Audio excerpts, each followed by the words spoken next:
Mesdames et messieurs, je suis ravie de vous présenter mon discours en français sur la vaccination. C'est un discours qui n'est pas très difficile, mais qui contient certaines difficultés.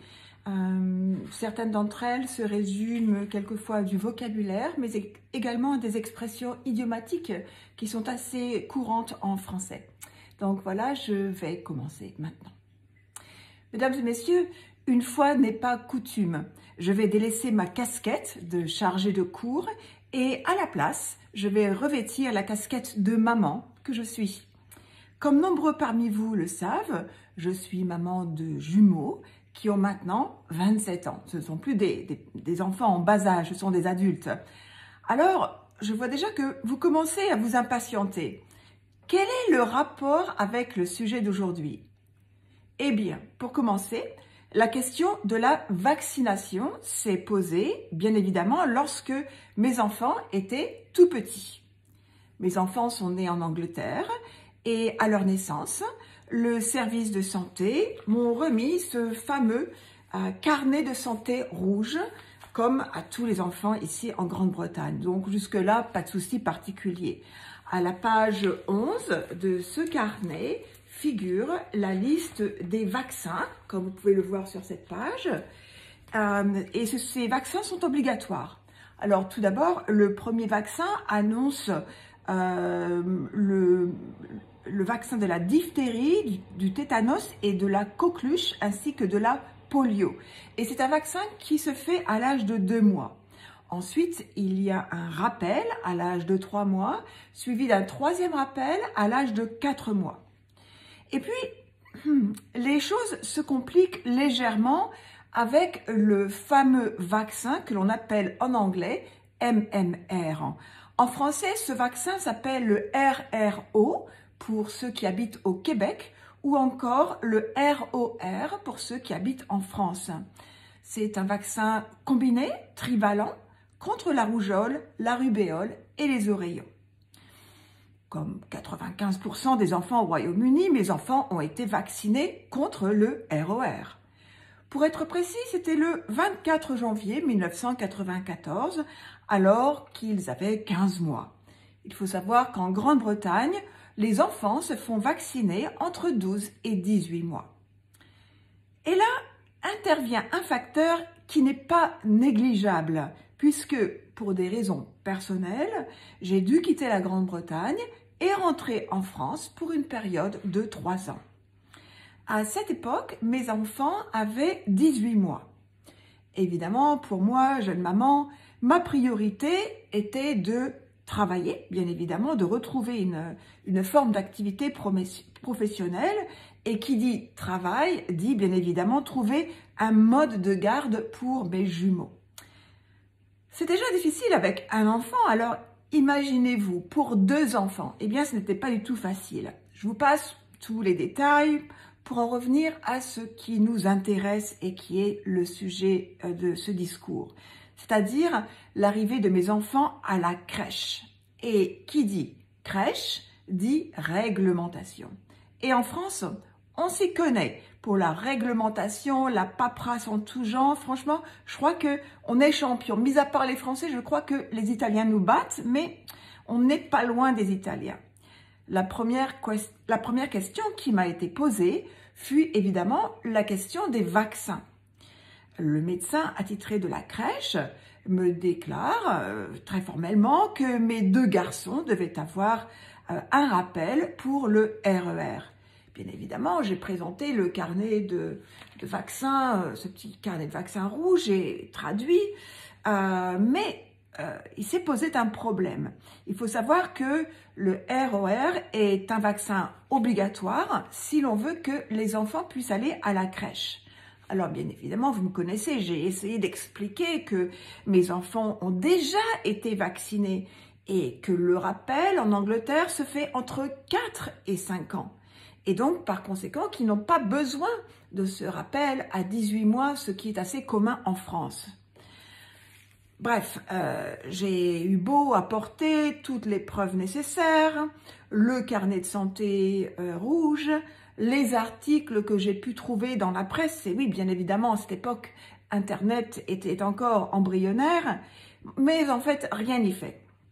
Le couperet tombe et c'est le vaccin ou alors pas de place à la crèche. Imaginez-vous le dilemme. Je réussis à négocier et à faire reculer l'échéance de 6 mois. Je me suis dit que cela me donnerait un peu de répit pour argumenter mon cas. Manque de chance, 6 mois plus tard, rebelote. Et cette fois-ci, pas d'échappatoire. Enfin, si je peux dire. Car un de mes jumeaux, ce jour-là, avait la varicelle. Et qui dit varicelle, dit pas de vaccin. Mais pour le second jumeau, c'était raté. Piqûre et hop, le rappel est fait. Ce petit rappel qui se trouve dans ce carnet de vaccination français. Alors, quelle ne fut pas ma surprise lorsque, 24 heures plus tard, la jambe de mon fils avait doublé, presque triplé de volume. La fièvre était montée à 40 degrés et bien sûr, tout ceci s'est soldé par une visite aux urgences à l'hôpital de la ville où j'habitais à cette époque-là. Alors, il ne faisait aucun doute que le corps de mon fils réagissait au-delà de la normale à ce vaccin. Eh bien, cela a duré 2 semaines.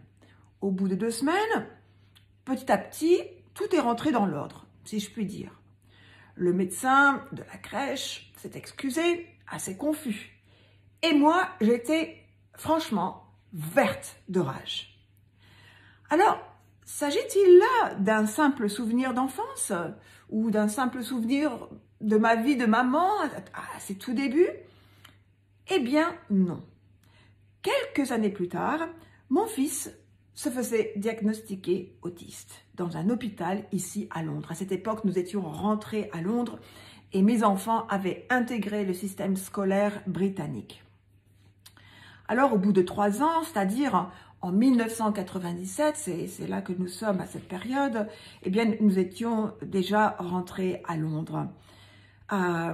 Et à cette époque, peut-être que vous ne vous en souvenez pas, si vous n'étiez pas né, mais l'Angleterre entrait dans une polémique qui allait durer quelques années.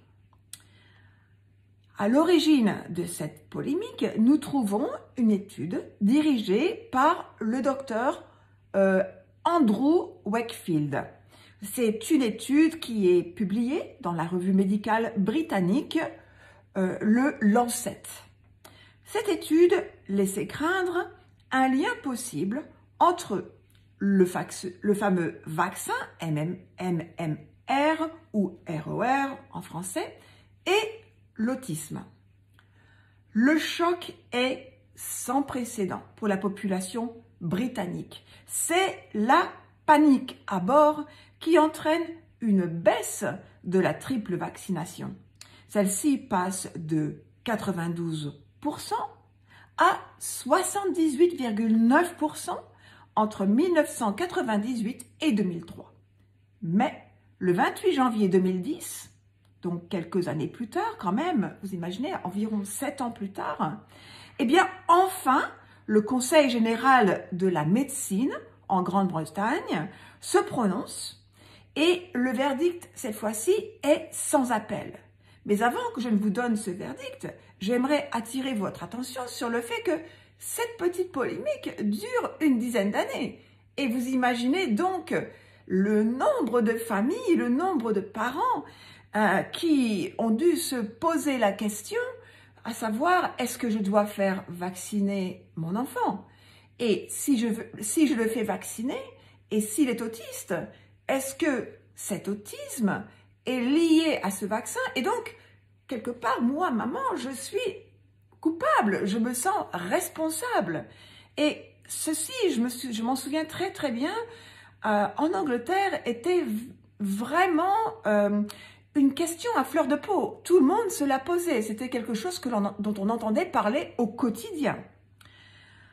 Alors, comme je vous le disais, en 2010, c'est le Conseil général de la médecine en Grande-Bretagne qui se prononce et qui démontre que l'étude du docteur Wakefield est discréditée, et ceci sur 2 points. Alors le premier point porte sur les méthodes de recherche utilisées par le docteur Wakefield, et le deuxième point, eh bien, c'est le côté éthique. En effet, cette étude ne prenait en compte que 12 personnes. Alors 12 personnes, vous admettrez que c'est assez peu en fait pour essayer d'établir une généralité, surtout en médecine, surtout dans le domaine scientifique. Il faut savoir également que ce fameux docteur Wakefield avait reçu la modique somme de 510 240 € à cette époque, en prévision déjà d'un procès. Donc, on peut voir ici qu'il est dans l'intérêt du docteur Wakefield de publier sa recherche et de savoir qu'il y aura un procès contre cette recherche, puisqu'il allait ainsi recevoir une somme d'argent assez importante. Bref, à bout d'arguments, le jeu n'en valait pas la chandelle et le docteur Wakefield s'est rétracté. Et c'est ainsi que l'article a été retiré des archives de la médecine britannique et de la médecine internationale, bien sûr. Donc, voilà ce qui est arrivé à cette étude. Donc ça, c'est sur le plan médical, sur le plan scientifique. Mais revenons-en, si vous voulez bien, à ma situation personnelle. Donc, en tant que mère de ce petit garçon qui a reçu une dose de vaccin trop forte, eh bien, quelle est ma responsabilité? Je ne vous fais pas de dessin, mais la culpabilité avait fait son chemin pendant assez longtemps. Et je n'étais pas la seule dans ce cas. Nous étions des milliers de parents dans cette situation. Donc, même si cette polémique fut calmée par l'annulation du fameux article en question, eh bien, je dois dire que la confiance des parents envers les vaccins a été ébranlée à tout jamais. Et pour ma part, si je devais revivre cette époque, eh bien, que ferais-je? Je pense que avec l'arrivée d'Internet, j'aurais pu avoir des arguments bien plus précis pour convaincre le médecin. Mais je ne suis pas sûre si ce médecin, qui appartient à la réglementation française, aurait été plus flexible aujourd'hui, en 2020, qu'en 1994 à cette époque. Et puis, depuis, eh bien, nous avons établi que l'autisme de mon fils n'a pas été créé ou déclenché par cette dose de vaccin. Donc ça, c'est établi, c'est évident. Donc la culpabilité, dans un certain sens, évidemment, elle s'est évanouie. Alors, pour conclure ce long épisode de ce vaccin, j'aimerais poser une question toute bête. Pourquoi n'existe-t-il pas une harmonisation de l'administration des vaccins au niveau européen? Et même, pourquoi pas, au niveau mondial? Pourquoi cette différence d'un pays à l'autre? Le monde est petit et nous vivons tous en mode international. Nous nous appelons tous, dans un certain sens, des nomades de ce monde international. Eh bien, je pense qu'il est grand temps que nous nous penchions sur cette question. Et je pense que cette question mérite véritablement l'attention de la médecine à un niveau européen, mais également à un niveau international. Voilà, j'ai aimé partager cette histoire avec vous. J'ai aimé également vous raconter ma position en 1994 et ma position maintenant en 2020. Je suis très intéressée de connaître un petit peu votre ressenti et j'aimerais écouter vos questions si vous en avez. Voilà, je vous remercie. Merci.